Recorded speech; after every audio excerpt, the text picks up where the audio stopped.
if you refine your reading comp approach more, if you get better at distinguishing sufficient versus necessary conditions, not reversing them, and being more clear on your mapping of the stimulus, you're going to get those score increases on the way to 170. This is Leah, and she's looking to go from the low 150s to a 170 and beyond in the next 2.5 months. My name is Steve Schwartz, and I've been teaching the LSAT for the past 20 years. Today, Leah's going to bring me her biggest LSAT challenges, and I'll help her address them as she looks to improve by 15-20 points. Where are you currently scoring right now? Like 153, I think. I think my highest has been a 155. And what's your ultimate goal score? Really just however high I can get, but like a 170 would be awesome. Okay, so ideally 170 plus. And how long do we have until your test? I'm taking it September. Okay, so we've got, at this point, about 10 weeks or 2.5 months, right? Yeah, but I'm also applying for next fall, so I could take it later if I have to, like keep studying. Okay, so you're open to pushing it back. Yeah. And how many hours per week are you able to put into your prep between now and September? I'm putting right now like 20, 25 hours. Okay, so that's a pretty good amount of time, maybe 3-4 hours a day. And what would you say are your biggest challenges or weak areas right now? Sufficient assumption questions and must be true questions are really tough. And then reading comp in general is just really hard.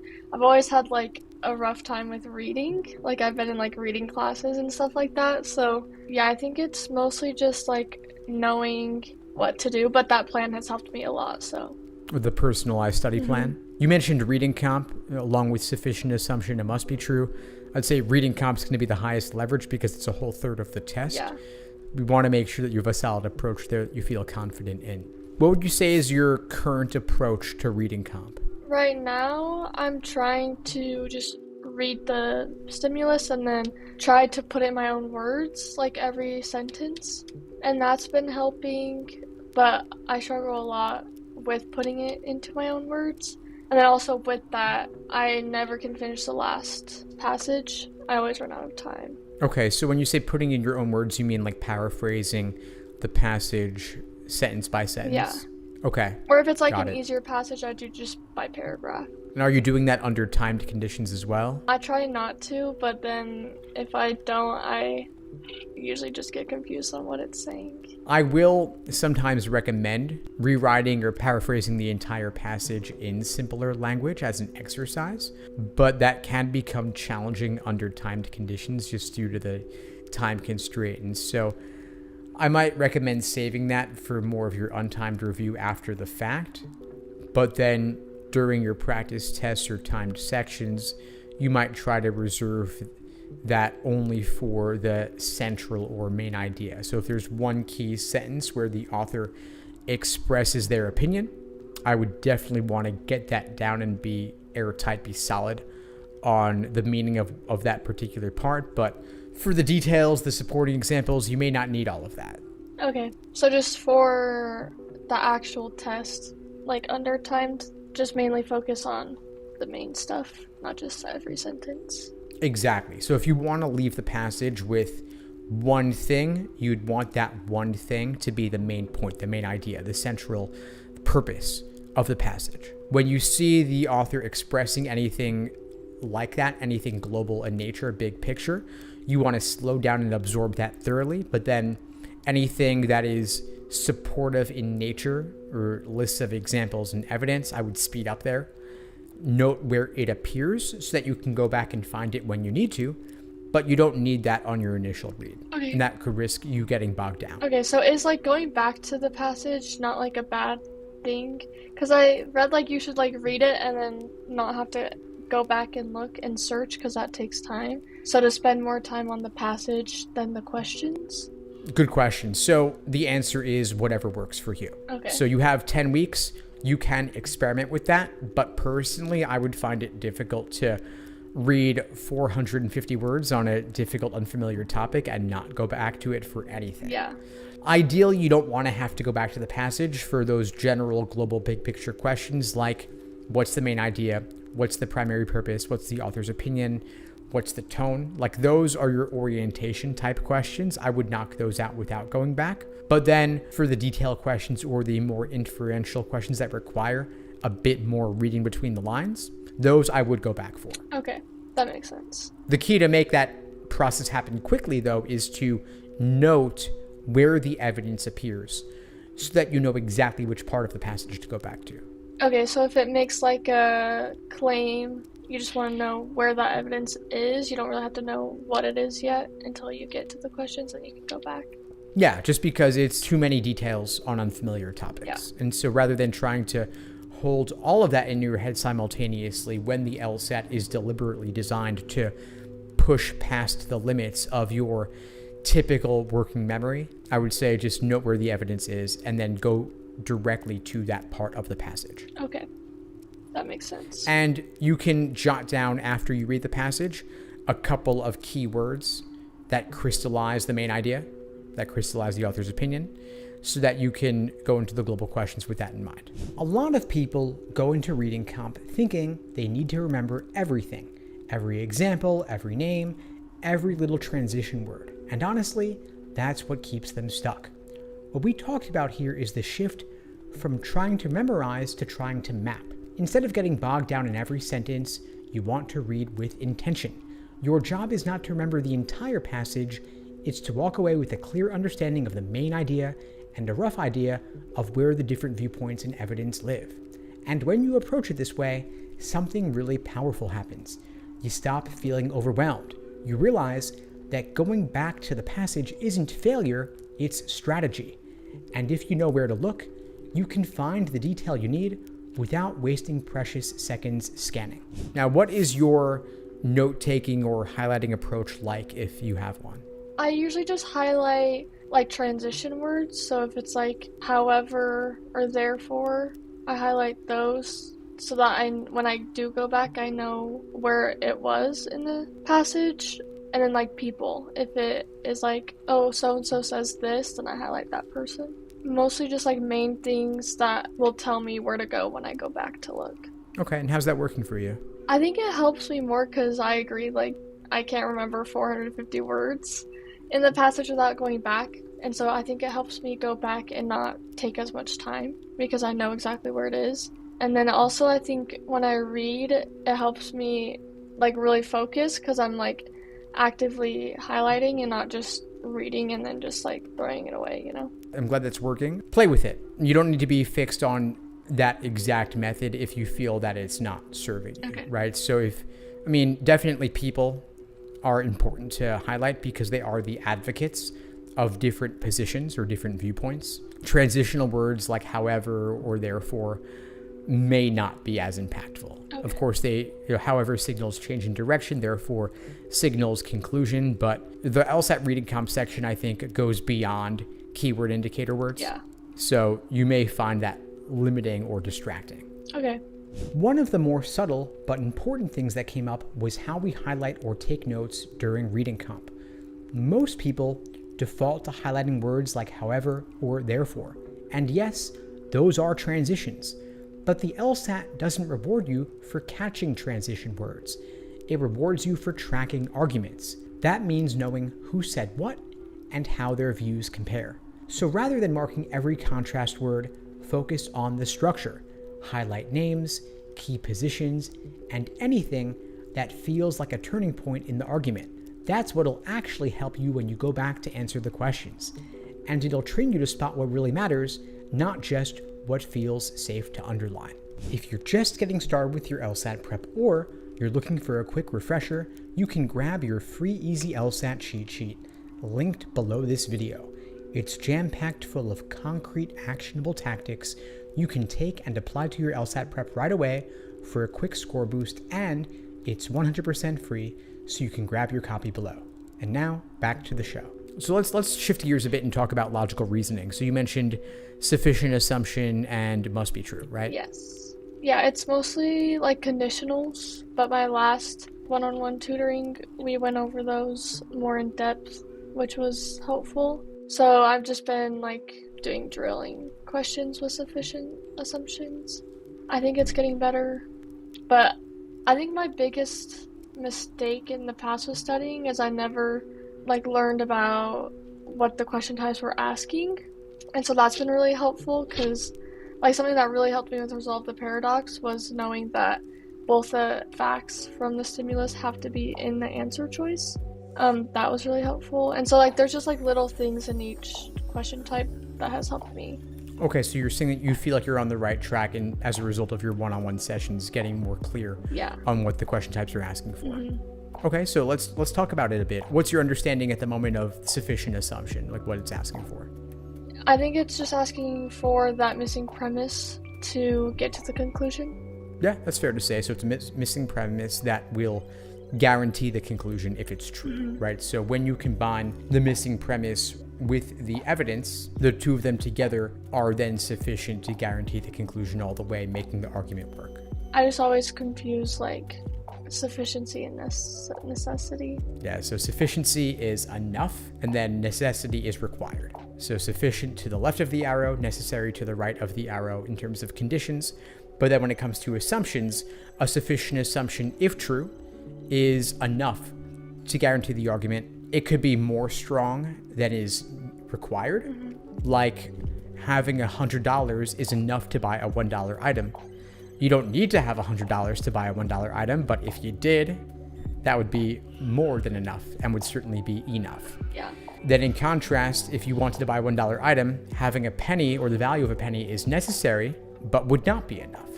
Yeah. This comes up at least once a day in one of my coaching sessions with a student. Someone confuses sufficient with necessary and everything unravels from there. Now here's the simplest way I could put it. Sufficient is enough, necessary is required. If you're trying to prove a conclusion beyond any doubt, sufficient assumptions are what you're after. They guarantee the conclusion if they're true, even if they're stronger than what's required. The moment you lock in that distinction, a huge chunk of logical reasoning opens up. Suddenly, you're not just guessing in answer choices anymore. And by the way, if you're looking for a necessary assumption, that means you want what the argument needs in order to work, and choosing the choice that locks it in airtight.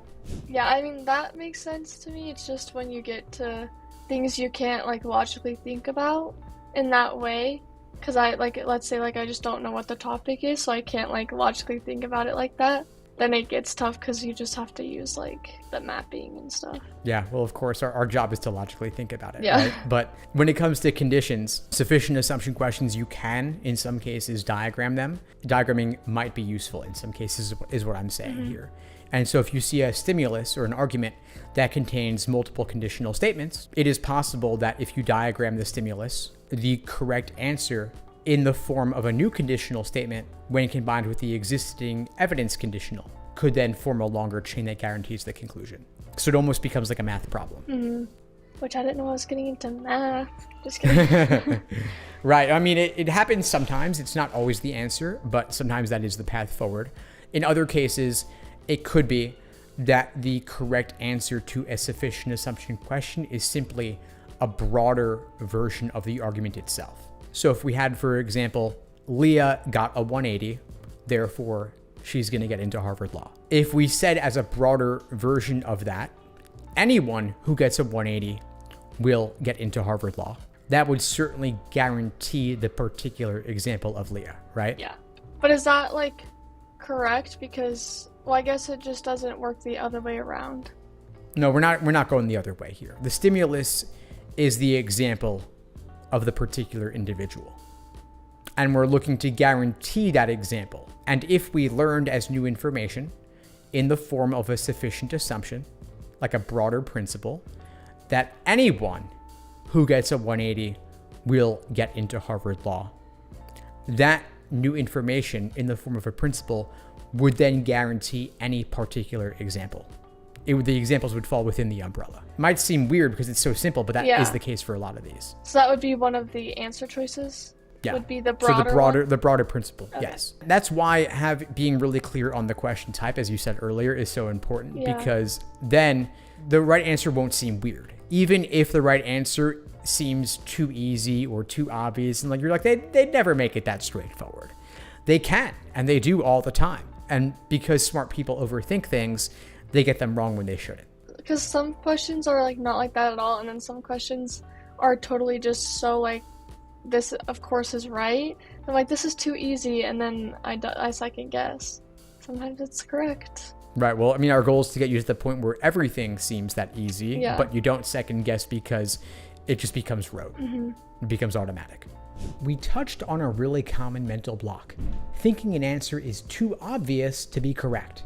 The truth is, the LSAT is not trying to trick you into picking the wrong answer. It's trying to see whether you understand how arguments work. So yes, sometimes the correct answer will feel surprisingly simple, especially on sufficient assumption questions where the right choice often just restates or broadens the existing argument. That is not a trick. That is the test itself. And if you're constantly second guessing yourself because the answer seems too easy, that's a sign you're on the verge of getting really good. You've just got to trust your logic. Now, you also mentioned must be trues. Is that also a case where conditionals are the issue, or is it something else? Yeah, I think it's all just like the diagramming. Because if I don't diagram, then I always accidentally switch it. But if I diagram it, it's fine. But I struggle with the diagramming on like really complicated ones. But I've worked on them more recently, and I think I'm getting more comfortable, but it's still a little bit confusing sometimes. Got it. Okay. Yeah. I mean, diagramming is a tool, and it's okay to use it as much as you want right now because you have 10 weeks till your test. Over time, I'd look to reduce the cases in which you diagram, meaning that over time, you're going to do more and more of those in your head, like you'll be able to. And then you'll reserve diagramming only for the more complicated cases that push beyond what is reasonable for you to do in your head. Yeah, because sometimes I can just, like, it's just like intuition, and I can, like, find the right answer. But then with really complicated ones, I get all jumbled. What we're going to do over time is we're going to raise your capacity for what is intuitive. So you'll be able to do more and more things intuitively. It'll just be automatic, and then only the most difficult ones will you then want to resort to diagramming. And that's okay. If you want to diagram a handful or maybe 3 or 4 questions in a section, I have no issue with that. I just don't want you diagramming everything. Yeah. Because there are too many cases where diagramming becomes counterproductive or takes up too much time or is not actually useful.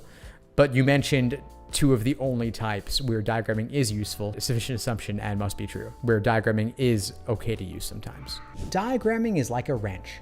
It's super helpful in the right context, but completely unnecessary in other contexts. In this conversation, we talked about how diagramming is great to use for certain question types like sufficient assumption and must be true, but the key is you don't want to make it a crutch.